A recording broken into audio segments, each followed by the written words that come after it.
G20 ሰሚት በደቡብ አፍሪካ በነበረን ቆይታ ኢትዮጵያን መጥተው እንዲጎበኙ ያቀረብኩላቸውን ግብዣ ተከትለው ዛሬ ኦፊሻል ጉብኝት በኢትዮጵያ ለማድረግ ስለመጡ ያለኝን አክብሮትና ደስታ ልገልጽላቸው እፈልጋለሁ።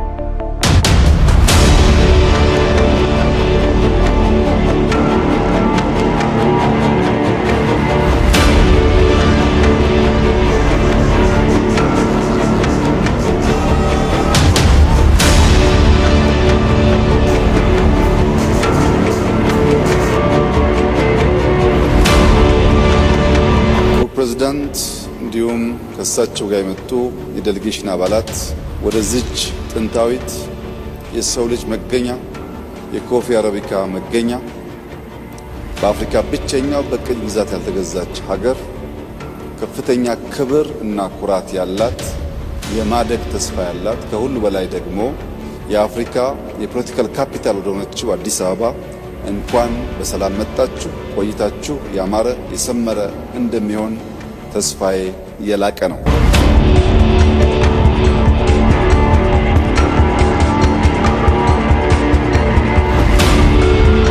ኢትዮጵያ በዓለም ላይ ፈጣን እድገት እያመጡ ካሉ ጥቂት ሀገራት መካከል አንዷ ስትሆን በዚህ ዓመት የ10.2% እድገት ትጠብቃለች።